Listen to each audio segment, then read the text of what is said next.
Bismillahirrahmanirrahim. Assalamualaikum warahmatullahi wabarakatuh. Selamat pagi.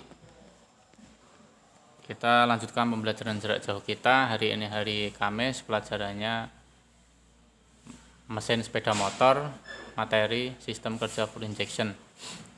Seperti yang telah dipelajari kemarin, sudah ada pertanyaan sistem EV itu apa gitu ya. Saya ulangi lagi. Ini yang sistem EV itu menggantikan karburator untuk meningkatkan efisiensi pemasukan bahan bakar ya. Efisiensi itu apa? Efisiensi itu ya apa yang masuk sebisa mungkin itu semua jadi tenaga, itu namanya efisiensi. Jadi kalau ibaratkan kita makan satu piring itu semua jadi tenaga gitu.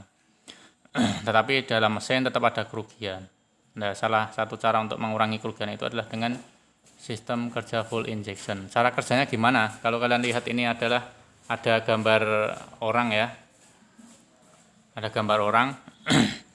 Di situ ada matahari. Orang itu terkena matahari. Nah, dia akan merasa apa? Merasa panas. Panas yang menerima siapa? Kulit ya.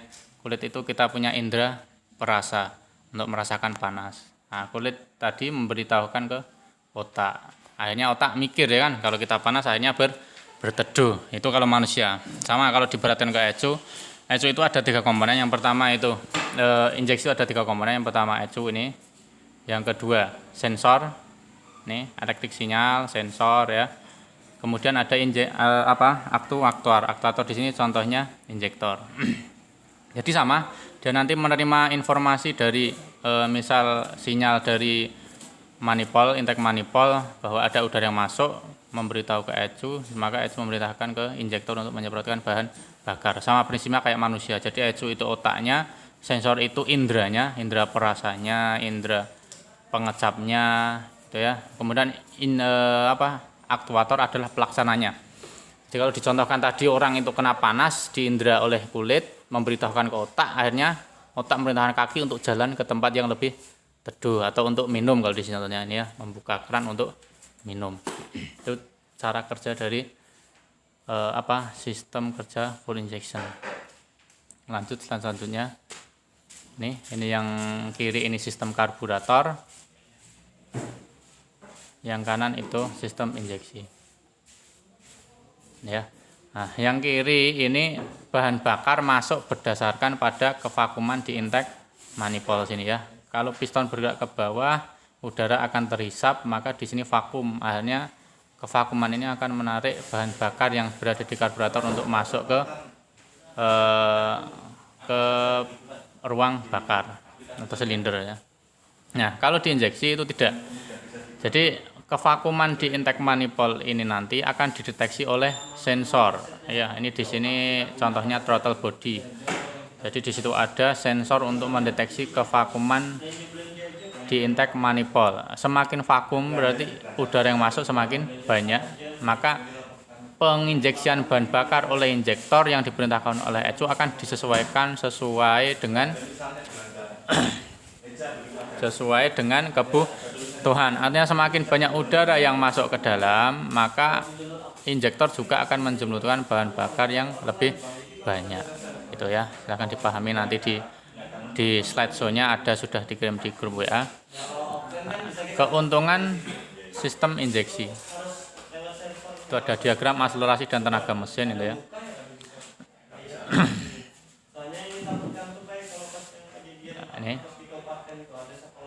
Ini sebenarnya nggak boleh merek ya, yang bawah itu karburator, yang atas itu sudah injeksi. Nah, injeksi 1 liter bisa tembus 52 km. Kalau karburator 42 km. Bedanya di apa? Bedanya di efisiensi tadi. Kayak kita makan tadi, 1 piring jadi 1 tenaga. Misal 1 liter jadi 52 km. Tapi itu akan salah satu pengaruh saja, nanti keadaan mesin, keadaan pengendara juga akan mempengaruhi yang lainnya. Ini cuma ilustrasi ya. Ini kita nggak sebut merek. Yang ini karbu, yang atas itu sudah injeksi ya. Logikanya injeksi itu pasti lebih efisien daripada yang karburator karena semuanya diatur oleh control unit atau sudah terprogram. Kalau karburator keadaan panas dengan dingin akan lain, tetapi kalau sudah injeksi ada kontrolnya. Jadi akan sesuai dengan keperluan di ruang bakar. Itu Itu yang kedua. Yang pertama akselerasi lebih baik, yang ketiga konsumsi bahan bakar lebih efisien, bukan irit ya. Kalau irit itu relatif. Yang ketiga emisi gas buang lebih ramah lingkungan. Karena seperti yang kita ketahui, pembakaran yang sempurna itu cuma akan menghasilkan oksigen dan cuma akan menghasilkan CO2 plus H2O gitu ya, atau air. Tetapi kalau pembakarannya kurang baik akan timbul CO, PB yang terutama yang pakai bensin yang timbal itu. Jadi tidak ramah lingkungan. Semakin bagus proses pembakaran, maka akan semakin emisinya berkurang. Itu salah satu fungsi dari sistem full injection.